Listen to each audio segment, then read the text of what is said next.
Hello and welcome to Newswire. I'm Ayza Omar. Now, the United States has the largest economy today in the world at 20.4 trillion. China follows with a close second, 14 trillion. Both have seen a significant increase in the past year. Now, according to the IMF, Japan is in third place, and that has also seen an increase. Now, what are these economic systems that are benefiting these countries, and are they really benefiting them? Is wealth being distributed evenly across all classes, or only the rich getting rich? Which system is prevailing, and what is the gauge to decide its success? To wrap our head around this conundrum, we will be talking to a fantastic panel of economists from across the world. And let's start with the one in the studio here in Lahore. Welcome to Newswire, Mir Mohammed Ali Khan. So, you're an investment banker. You have experience working in different economic markets around the world. And also, interestingly enough, we have someone from Beirut, an economist, Dr. Kamil Wazni. Thank you for joining us here on Newswire. Let me start with you, Dr. Kamil. If we were to break it down for the masses who aren't all economists and smart as both of you here, how would you describe where the global economy is heading looking into 2019? Well, obviously, we have the beginning of a recession, big correction in the U.S. market, big correction in the international market. We have seen 2018 was not very good for the international market. The U.S. market, on average, was down between 8 to 10%. We've seen more correction yesterday. We had China market down 26%. We've seen market in France and Japan. Throughout the world, we have seen a correction. Obviously, your introduction, there is a big divide between people around the globe. There's the income inequality that is taking place around the world, at least in the capitalism system in the United States. They had all these demonstrations years ago where they say the 99%, which they have nothing, and they have the 1% that they have everything. Today, I think the economic system is actually creating a lot of virtual money that in a second it can go away. If you give you an example, you look at Apple computer, just like in October was $1 trillion company. Today it is a 650 billion company. $350 billion just wiped out. So this is what I call, virtual economy, where that leave an impact, that leave impact on the average individual, where they don't have access to this big investment, big knowledge, big information, which actually leave them in the dark. And this is where you have, for example, over 50 million people in the United States, they live below poverty, and you have that big divide. And that goes to Lebanon, where we have income inequality, and goes around the world. But in going forward, we have a conflict, economic conflict, international trade issues, and probably this will lead to more bleeding on the financial market. Now, definitely very important points there. And I want to throw the same question to you, Ms. Khan. If we are talking about, say, a classic economy, can we look at United States as a typical example?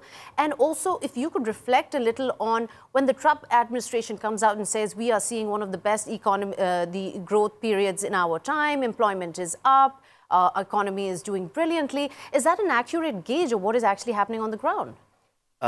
I don't think so. I don't think it was an accurate gauge. I think it was more of a euphoria when he had come, because he had a very nationalistic agenda. And Americans love "Let's go America" type of a slogan, electioneering. And the decisions that he was making, we had to see the repercussions later on, because they were all mostly ad hoc decisions. He was running he is running the government by giving statements on Twitter. When Federal Reserve does something, he challenges Federal Reserves on Twitter. With China trade war, without realizing that it is so interconnected. One of their largest companies, like Wazni was just saying, that Apple just touched $1 trillion and now is back trading at $650 billion. And yesterday, Apple revised their earnings. Why? Because of the China and America trade war. You don't settle your scores in a globalized economy openly, publicly, and with threats. You sit down, yeah, there's a $350 billion deficit in trade that America has, that they can sit down with China without realizing that all the FANG stocks of America, Facebook, Apple, Amazon, and all that, most of their dependency is in China. Then, on top of that, arresting the CFO of Huawei in Canada, that's going to open up a can of worms because, of course, China is going to react. So if we're talking about a classic economy of capitalism in America, you see, America is the bellwether of economies for the world. But China is catching up very quickly. So for the next 4 to 5 years, we have to wait and see which economy is going to do great. It's like two elephants fighting in the jungle, and all the animals are going to get crushed. Right. As difficult as it is for me to admit that these are the two largest economies, but they are. You know, one is growing, one has grown. So whatever decisions they take, it affects the entire market. China alone is not just linked to Apple, for example. There is Japan that makes those parts. There's South Korea and Samsung that support that part. Chinese economy is slowing down as well. You know? But is it a true interpretation, and Dr. Wazni, let me ask you this, that is it a true interpretation that what we're seeing in China as it slows down a little bit could be directly affected to the trade war going on between US and China, or is this in general a global recession that we're seeing slowly set in as capital markets across the globe collapse? Obviously, China is trying to build its international trade, its international market, but it definitely depends on the U.S. market. 20% of Chinese goods goes to the U.S., and it's a huge market, and it depends on that. So the trade, the conflict between the U.S. and China, and it's when you talk about the U.S., you're talking about also European country because they're taking measures at Chinese company. When you look at Huawei, which is going to be a leader, which is a leader in the 5G, this 5G technology is worth supposedly $12 trillion. It's going to be banned in the Great Britain and maybe in the European country. It's already banned in the U.S. Today, we have a warning in the U.S. for U.S. residents not to travel to China. So this will leave an impact on the Chinese economy, while the Chinese economy actually building their own initiative and their own roads, the old roads that they have with other people around the globe. Eventually, no one can stop China and prevent China from becoming a superpower economy. It's already the second largest economy, but if you look at the purchasing power, it is really the number one economy. It's the largest trader, exporter in the world. They're the largest investor in technology, artificial intelligence in the world. An American, they put yesterday a ship on the moon. So they're actually competing in every sense of the way. And America actually feeling the heat that the first time they're facing a challenge they haven't faced in a long time. In the Cold War, it was the military, it was security, confrontation, but never economically. I think today we have probably the worst confrontation between the United States and some of the West against China, but I think this will leave an impact and we will put the world at a recession. But eventually, I think the Chinese will muster how to deal with this difficulty. That's really interesting that one of the worst confrontations that history has seen between two economic systems, two superpowers. Do you agree with that? Absolutely. Is it unprecedented, or is this something that we expected coming? I don't think we expected it coming. What makes this worse is not that they're both aggressive, I think what makes this worse is the situation that we are in. $243 trillion in debt around the world. So compare that to 2008, pre-2008 world financial crisis. We are talking about giant numbers here.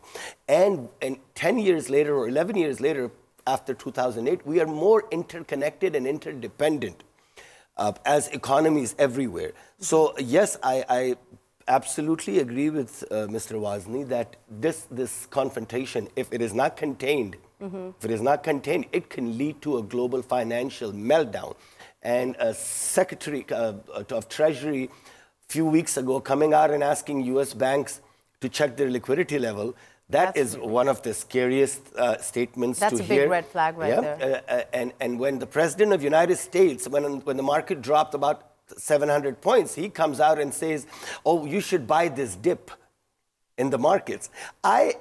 My entire life working on Wall Street, I mean, me and my friends, I was on the phone with them, we were laughing. Which American president comments on a dropping market unless his advisors are telling him, listen, something is about to hit the ceiling, and please try to motivate. So perhaps 5 million people, 10 million people would follow him, investors, and buy it. But these are absolute signs to me of something bad to come. And since his statement till now, nothing has gotten better. He is not back down.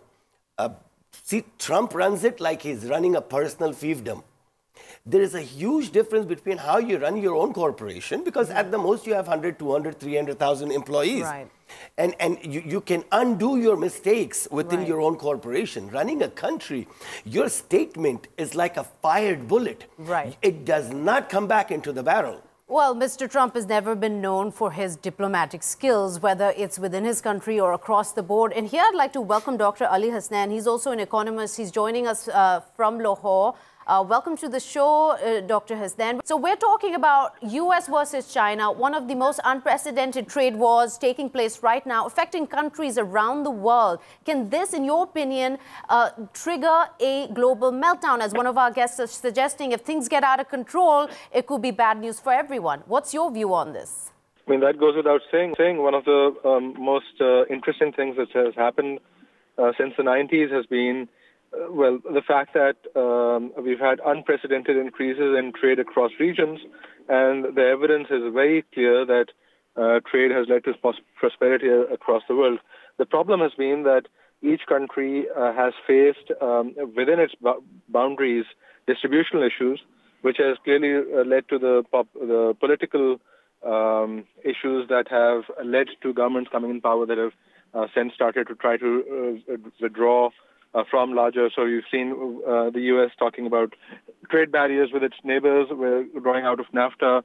We've looked at Brexit and all of that. Dr. Wazni, let me ask you this, and very quickly, please, if we are to compare both U.S. and the economic system present there with China's, who is more prepared to handle this kind of a drawback like we're seeing right now? Well, obviously, the United States is more developed economy, and the system that was built after World War II at the Britain would actually gear more towards the United States, because eventually 60% of the dollars is actually the reserve of the world. America can print money. But on the other hand, China is trying to build a new economic system. They're building their own infrastructure. They're building their economic system. They're building their alliance all over the world. So my estimate, they go almost equal in their approach. But if I have to give the edge, I give it to the United States. On the short term and the long term, I think China will be something that the United States have to look at and wonder what went wrong. At least that's what the economists in the United States, they're actually going to President Trump and they tell him, if we don't invest correctly into artificial intelligence, into other technology, we are losing the edge. Eventually, the system that created the World Bank, the system that created the IMF, the system that makes the dollar the reserve currency of the world, the system that created the United States as a super economic system, eventually that will receive and share the power with China. But China at this point still depends on the United States in terms of a market that they needed. But eventually, I think with the investments throughout the world, in Latin America, in Africa, in the Middle East, even they changing their culture inside China, where they actually trying to convert people from being a saver to more as a consumer, where they can actually consume more than save more. But it will take time, and I think at this point, probably the United States still has the upper hand. All right. Thank you so much, Dr. Wazi, for your I feel very strong sentiments coming from here on the Lahore studios. But before I get to you, Dr. Khan, I want to pull in Dr. Hasnain here and get his interpretation of it. Who's better prepared to handle this? For the last few years, if you look at the language within both countries, the U.S. has described China as a near-peer state, and that's precisely what it is. It's a near-peer. It's not quite a peer yet. And I agree completely with your previous speaker. And China has played the waiting game of understanding that they are, since 1979, their growth has been exponential. The U.S. has a stable economic system that doesn't show signs of growth anywhere near where China's is. So if they're, now the question, so if you think of it from a strategic perspective, it seems that China is more likely to come up in relative strength and might exceed the U.S. and maybe in the next 20, 30 years or so. And that's been the projection for a few years across, if you look at Goldman Sachs reports and others, and that's been the case. The other aspect, though, is that if it becomes a trade war, it's very important for them to realize, and I'm sure everyone does, that a trade war hurts both parties. It reduces the scope of specialization. It reduces the ability to harness gains from trade that would otherwise be possible. And it shrinks the size of the economic pie overall for both the U.S. and China. So the sort of quicker they can steer away from the sort of antagonistic relationship and come back to what they were doing before, which is China and the U.S. were the biggest trading partners in the world. That would be better for them and for the rest of the world also. Right. So, Dr. Khan, let's hear it from you. What's your take on it? Who's better prepared? I'll beg to differ with both the people here a bit. If the question is America the strongest economy right now out of the two? Absolutely it is. But sometimes you have to look past beyond the economic structure. Democracy is a beautiful thing. But in democracy, too many opinions also come in before a decision is made. As opposed to China, China is kind of an authoritative state. If they want to change a policy or make a decision, they can change it and implement it immediately. And China's tentacles are an entire world economy. And American system of financial system and everything else is a lot dependent on the world economy. So I'm taking it from the point of view of who can adapt quicker. I think China can adapt quicker. China can change its policies quicker. That way, they would have an edge. And China's growth prospects are much higher. America is a giant. It has already grown. Their problem is to sustain their growth. And China has to sustain its growth, yet it has a lot more room to grow. Much more potential. Much more potential over the next 5 years, 10 years, 20 years. Some say by 2025, China will be bigger than America. That is not the question here. Who's going to be bigger? Who will be able to sustain its long-term growth? Right. See, America has a lot of expenses. It is in every war spending about $1 trillion, in its defense budget, so on and so forth. Its equipment has to be bought by Saudi Arabia or someone else, which Trump brags about that have $130 billion billion worth of new... But that too has been investigated recently. There was an article in the Washington Post that put into question that how real is that deal? Absolutely it wasn't. I mean, the actual numbers are abysmal. Less than abysmal. 5,700 jobs have been created only. 5,700. And how many has he been he in has said thousands? 250,000. Right. 250,000. 5,700 jobs are created. So, you know, a lot of smog and fog is being created within America. And just because Trump won doesn't mean the people in the financial sector are still in love with him.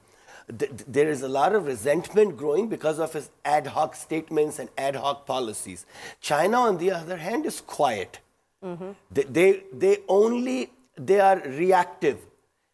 Trump makes a statement, they issue a statement. They're not enticing anybody, they're not igniting anybody. They're not provoking, and they're still very guarded in their words. Exactly. They're still giving him a lot of leeway. Exactly. 7th and 8th are negotiations starting again between China and America. I mean, never has China once said, the doors are closed, we're not going to do it. To me, that's a sign of wisdom. Right. To me, that's a sign of wisdom that they have understood that we're not going to provoke. Let him say everything, you know. And China knows that, okay, if China slows down, so does American growth slow down. Right. Apple cuts its earnings. Why did they cut their earnings estimate?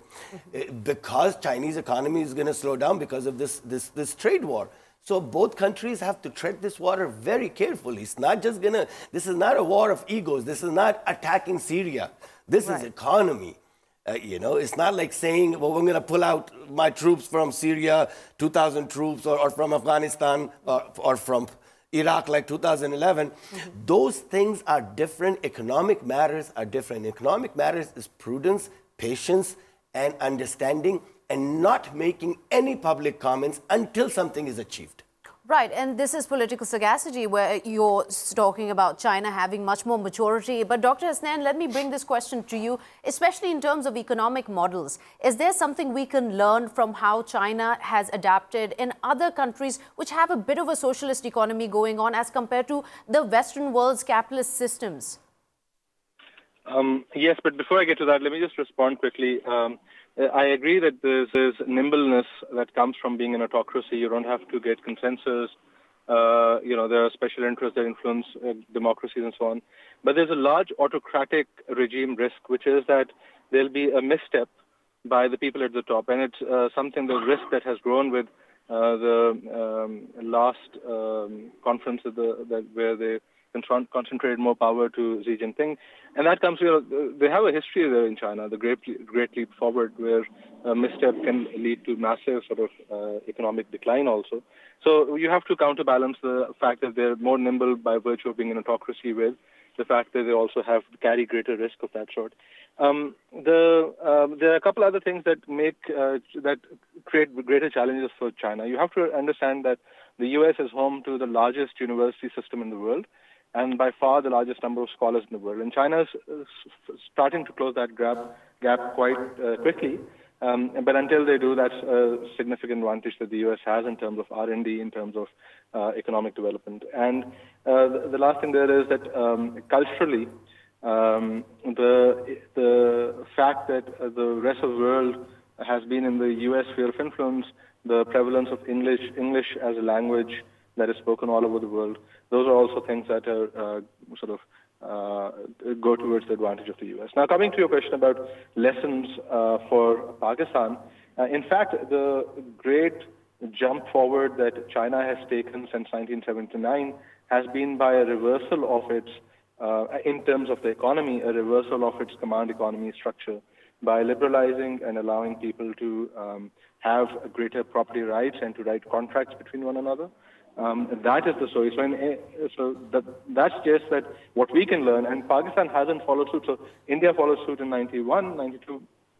Pakistan has still kept in place a lot of command structure on its economy. So just yesterday we were having a discussion that it was in the news a couple of days ago that the Economic Coordination Committee was deciding on whether to allocate gas to the fertilizer industry or to the power sector. Those decisions should not be made by bureaucrats sitting and making decisions on likes or dislikes or whims. They should be made on the basis of economic benefit That is a market regime where both industries can bid on the next contract for gas, and that would allow gas to be allocated to the more profitable okay. So you're saying revising command structures and sort of learning from that, taking a leaf out of China's book. Now, here, thank you so much, Dr. Hasnain. Here, I'd like to welcome another guest, Mr. Einar Tengen. You are a specialist on economic development. We've been hearing a lot of different views from various economists talking about especially the US-China trade war and trying to understand who is better positioned in terms of the economic system in place in both countries to deal with a possible fallout from this. Could you comment on this, please? Yes. I mean, from a purely economic point of view, the U.S. is extremely strong. Remember, it has tremendous amounts of resources. It's almost completely independent in terms of power. It has good relations with neighbors to the north and south. I mean, I shouldn't say good. It has trade, rather remarkable trade relations with them. But psychologically, China is better positioned. Remember, China has, over the last 40 years, come from basically nowhere. Now, the younger generations aren't used to it, but the older generations underwent tremendous hardship. So from a psychological point of view, they can do without a lot of things that perhaps in the U.S. would be considered very much hardships. So you're really looking at two different things. But remember, in this kind of trade war, there's absolutely no way that there are going to be any kind of winners. It's just a question of who's going to lose more. Right. And also, Mr. Einar, just staying with you here, if we were to reflect on this and your expertise, please, on it, in totally layman's terms, when we are looking at it from a classic sort of capitalist model or a socialist model, what has changed over the years that has made both countries move forward in their economies? Well, quite frankly, I mean, the whole point is that China's model is very, very different. They still have a command structure, not command, but a centralized planning structure, which has done them very, very well over the last 40 years. Remember, China came on the scene as, one of the poorest countries in the world. Per capita earnings were nowhere to be seen. India was far above it. But they managed without any, investment of their own. I mean, they didn't have the resources to do it, to rise up to where they are now, the second or primary or largest economy in the world. So you look at what they've done, it's been because of the planning, this ability to, over a long period of time, set goals and then achieve them. So this has been their particular strength, but it is also very, very different from what happens in the United States, where you have parties going back and forth. It's kind of a seesaw effect, and as a result, you don't necessarily always get the attention on the things that need to be done. For instance, in the U.S., infrastructure, it's crumbling. It's not in a good situation. It's been long overdue. Both parties agree, but because they play politics and no one wants to take the hit for increasing the deficit for that, they continue to kind of vacillate, and as a result, the competitiveness of the U.S. starts to go down in comparison. So you have different systems, and this is where the rub. Think of it as tectonic plates. You have a rising nation that is kind of displacing another nation that is used to, kind of ruling everything. And as a result, this friction is caused these kind of trade wars and these tensions, and they will probably continue. So it's two different systems rubbing up against each other. And there's unfortunately not a lot of leeway, especially on the U.S. side, to accept that there could be a different kind of power structure other than a liberal democratic capitalism. So this is an interesting point here, and I want to ask you this, Mr. Khan. What he just said, it's not just the different economic systems there, right? Or is it? Is it capitalism across the board? We're seeing it go down. This entire model is starting to fail as globalization is taking over. The economies around the world are becoming much more connected. You see, maybe it is a different time in the period of mankind where economic systems are becoming much more merged as compared to what they were previously admired as? Excellent question, because you see socialism versus communism versus capitalism. I think it has become a hodgepodge of everything, because as a communist, you're not in a communist system, you're not supposed to own anything. But in a socialist system, You can. So a communist system is political and social. But I don't think one absolute system exists in the world right now. And everybody has realized that the best of something from the other put into an economy works.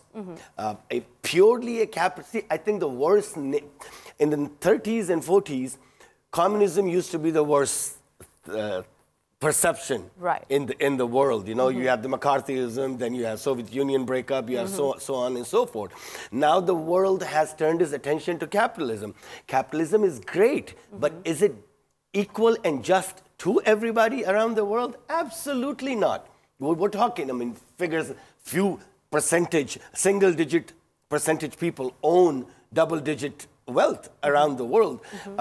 China being one of the fastest growing number of millionaires per capita, it is going to show us that, and it is showing us that China is not purely communist.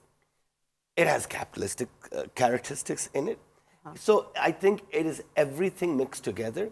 The whole idea should be which system is going to benefit the downtrodden of a country. Right. It is not the rich. Rich have the potential to make more money because they can hire the best manpower. They have the money, they have the knowledge. If they don't have the knowledge, their money can buy the best advisors. Any system that I would prefer is a system made by balance of whatever the titles you want to give them. If I see the lower middle class becoming middle class becoming upper middle class over a period of 10, 15, 20, 30 years, to me that system would be the best. I don't think any one system works. It has to be a mixture of everything. So we're just going to take a quick short break. We'll be right back.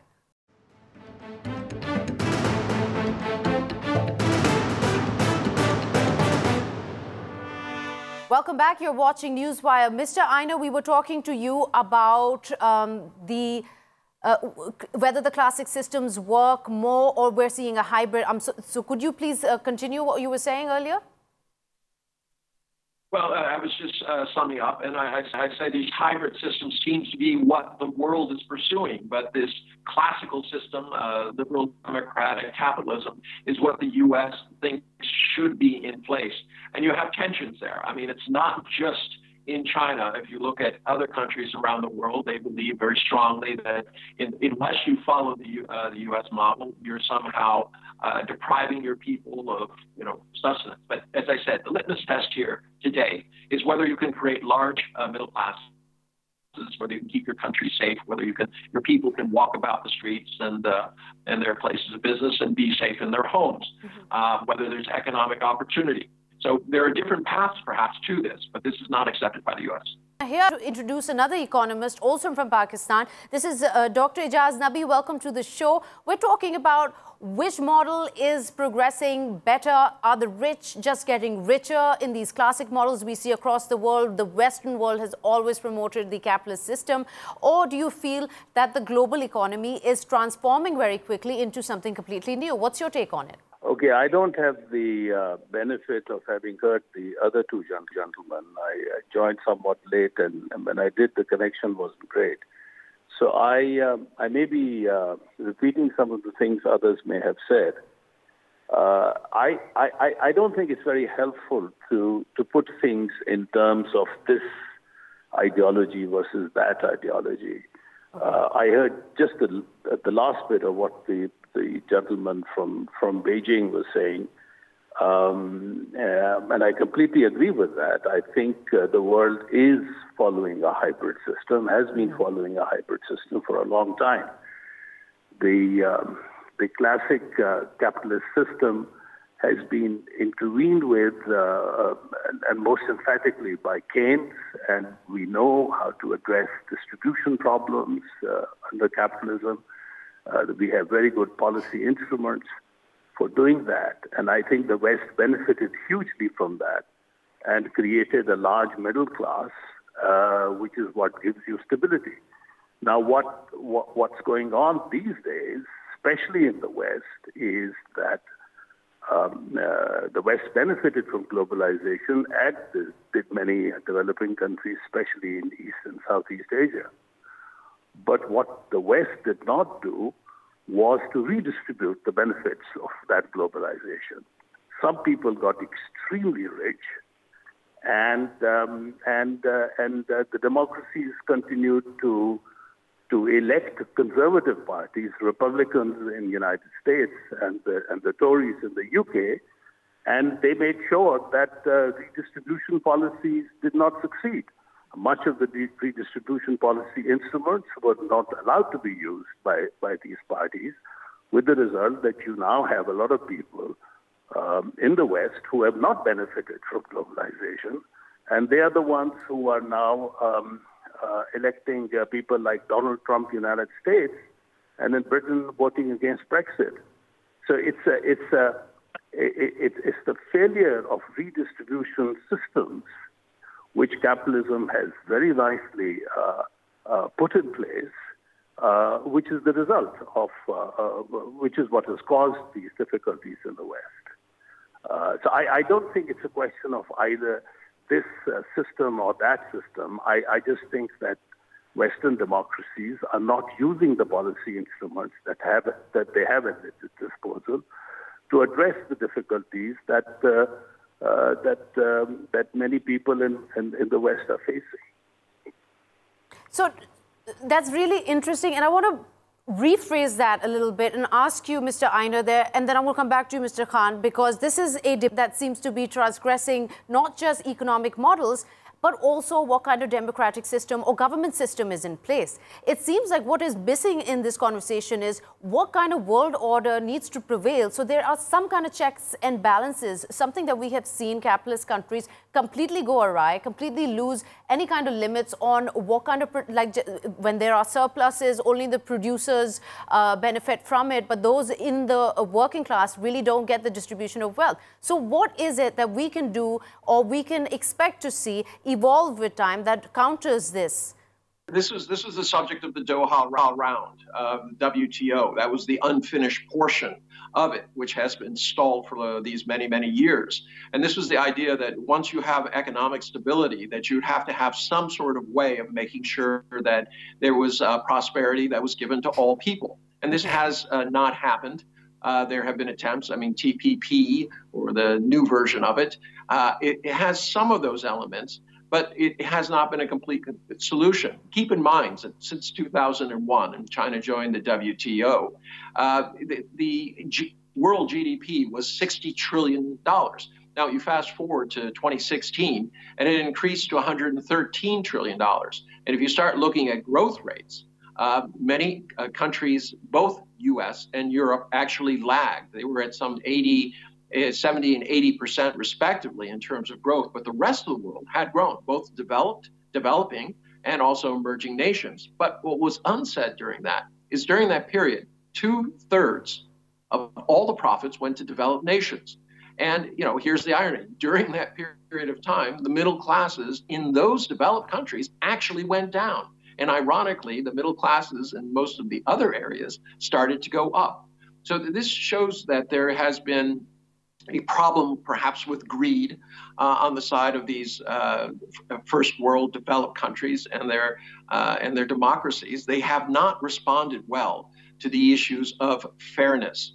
And this is one of the issues that is out there. China is, actively pushing every day this idea that they're going to eliminate poverty. Well, that's kind of a moving target, but they are talking about it and doing something about it. Whereas in developed nations, like in the U.S. in particular, they're still talking about tax breaks for the very, very wealthy. Now, I don't know that these people have suffered tremendously during these period of time. So you have very different priorities. The question is, how do you bring about fairness? A lot of people, as we talked earlier, are a little bit confused about what happened. Unfortunately, the U.S., they've been given the target of China, that it's somebody else's fault. It's either Pakistan or Iran or China or Venezuela or Russia. It's kind of a blame game where the U.S. is the victim. Kind of strange, given the fact that the U.S. is the most powerful economic, political, military, and wealthiest country on the world, to have somebody like Donald Trump consistently claiming that somehow the U.S. has been cheated over these many years.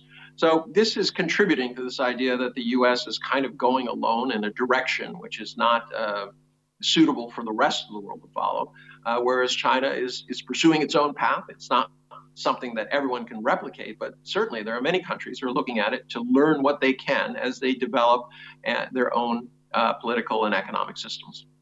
So, Dr. Ejaz, let me ask you this. Well, you heard Mr. Einer's comment on this and how the profits are going to developing countries, but ironically, the development with the poorest is not improving correspondingly. Do you agree with that opinion? And also, what's your take on it? It's the middle income groups in the developed countries that didn't benefit, whose position has relatively declined. And therefore is resulting in instability in Western democracies. I thought that was the point he was trying to make. Now, I'll just pick up on that, and I'll just say that, you know, what is unfortunate is that the conservative movements in Western democracies, who have a role to play, unfortunately have been hijacked by people who have an extremist agenda, which is helped by the race card that they have started to play, which allows them to put the blame on others, as Mr. Einer was saying earlier. The race allows you to focus your dislikes in a way that no other issue does. And what some leaders in the Republican Party have done over the last couple of decades is to turn it into a race-based agenda. And something very similar is unfortunately happening in Western democracies as well, with the result that instead of using very good, sound fiscal principles to address the concerns of the middle class, they have started to blame outsiders for the ills that are for some of the sufferings that the middle class is facing, and I think that's a complete dead end. And I think the Western democracy will be that much worse off if this continues for too long. Hopefully, we're beginning to see the reversal of this in the United States with the midterm election, but the trend in the European developed democracies is still very much the same. Find somebody to blame for the losses that the middle class is suffering, instead of putting in place sound redistributive policies. All right. Thank you so much, Dr. Ejaz Nabi, there talking about. Let's come back to you, Mr. Khan. You heard what both of them said, but also digressing a little from that topic, if we are to reflect, one thing is very clear. It's not just the economic systems present. It's the governments, it's the check and balance, the accountability, the transparency that really determines how a country goes forward. But if we are to reflect, one thing we've completely missed out is what about the Arab world? What about Islamic banking system? How different is that? And what are the checks and balances over there to determine that is everyone getting their fair share of wealth?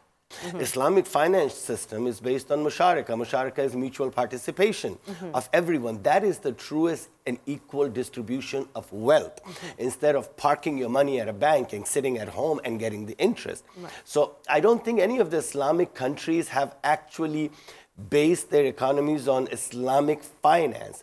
They have it in parts, but mostly in Islamic banking. They say they change the words, it becomes ijara, it becomes mudaraba, it becomes murabaha. But until we have, and it becomes a very idealistic situation, because 95%, 97% of the world works on the Western financial system. Right. For us to integrate Islamic financial system into that, it's a very difficult task. But slowly and slowly, we can, we are not competing with the other system. The whole idea is for the average person to benefit. So Islamic financial system where you can have a lot of equity participation, equal responsibility for losses and a sharing of losses and profits, that is going to help. I want to come back to what these two gentlemen were talking about. See, the American government and the democracy is the biggest hurdle, in my view, in the way of equal distribution of wealth. Why? Because campaigns are financed through political action committees and large lobbying firms who are representing the elite in that society. Those elite have the power to write $100 million check like Sheldon did for George Bush. $100 million one campaign check is going to save a presidential candidate 35 trips around the country, raising $10,000, $20,000, $100,000 per plate per dinner. Right. So until this influence is checked, the power of money within the democratic or the campaigning system is checked.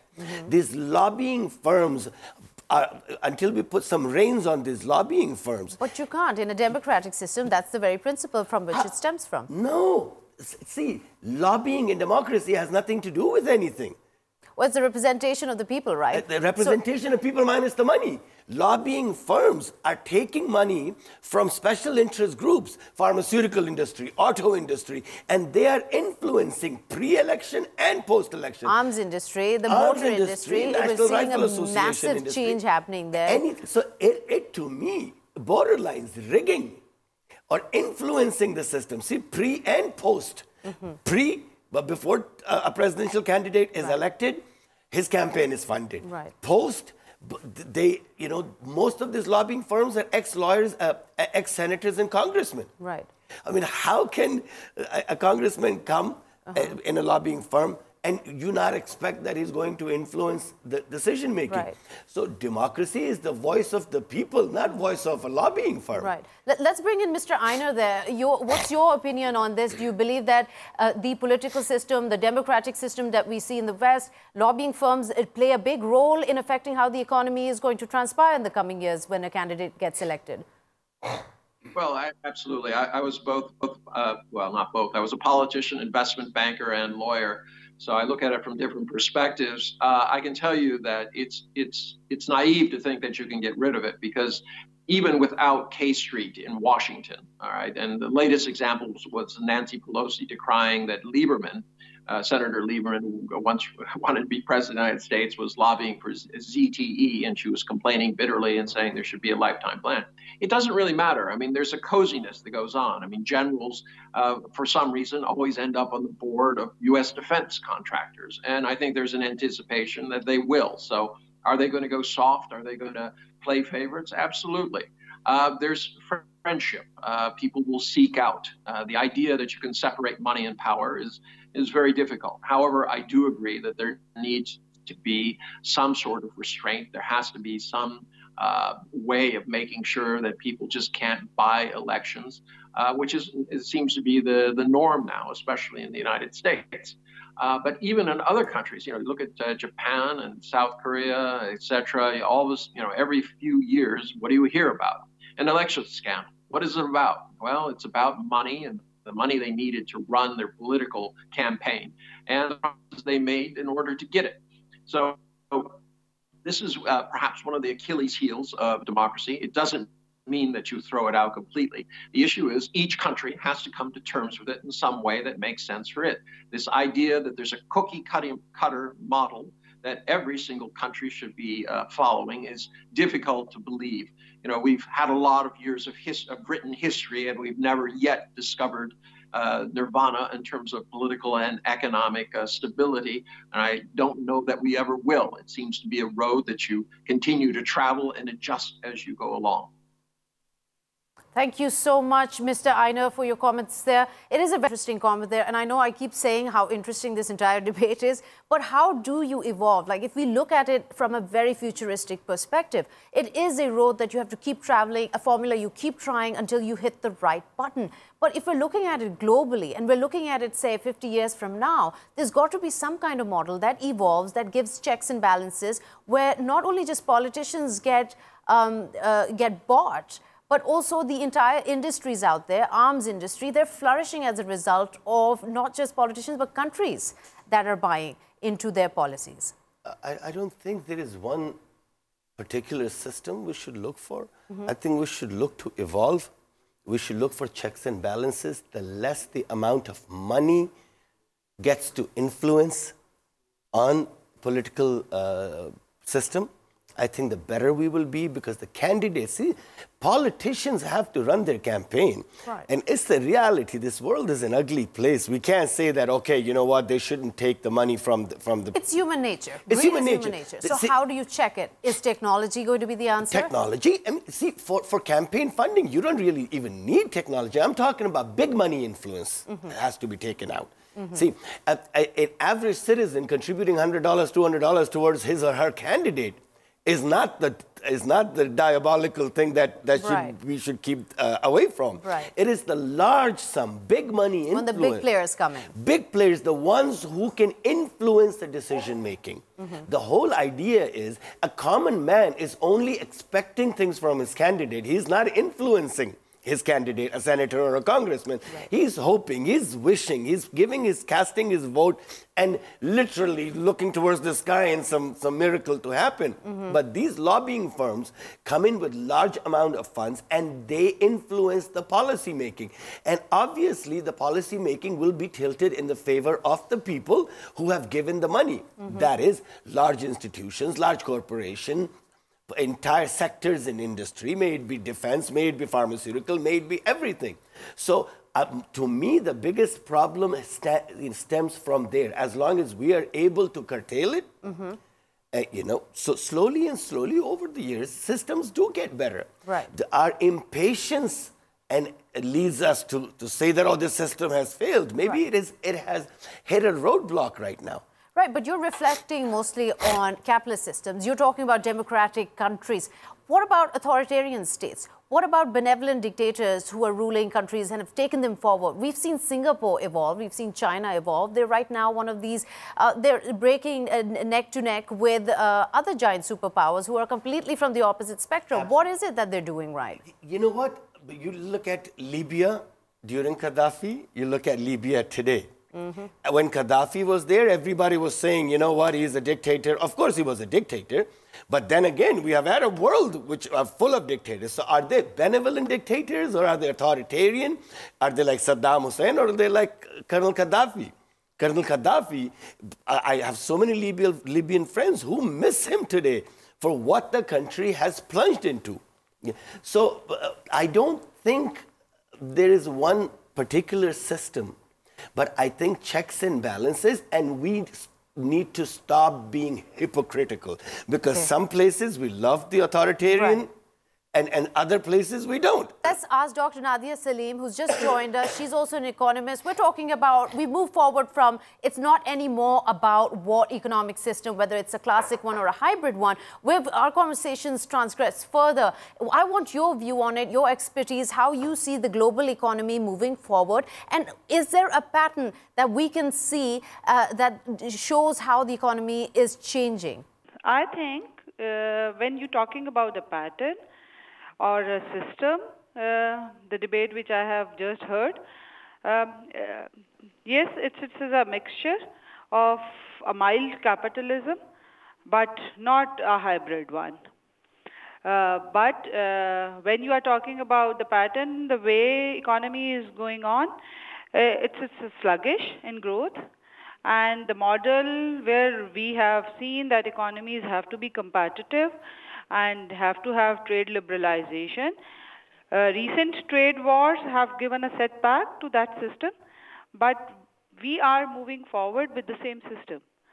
There is so you no feel reversal. the success, you feel we can still derive some success with the current scenario, and also how much of accountability, transparency, and a global check and balance affects this growth? When we are talking about accountability at the global system, Bretton Woods system which has developed, it has certain mechanisms installed. And IMF and other institutions can't afford that economies just go wild and can spend anything at any point in time. So that's why they advocate stabilization policies. And they keep a check on the economies that they should not extravagant in their spendings. So just having growth and jeopardizing all of the systems is not actually the solution. So there is a system. And China is very much becoming the part of that global system. That understanding or impression that China would not going to be the part of the system, that is no more relevant debate, because RMB is becoming a global currency. Right. It's been accepting as the SDR currency in IMF portfolio, and all the other countries are accepting that China is there to stay on.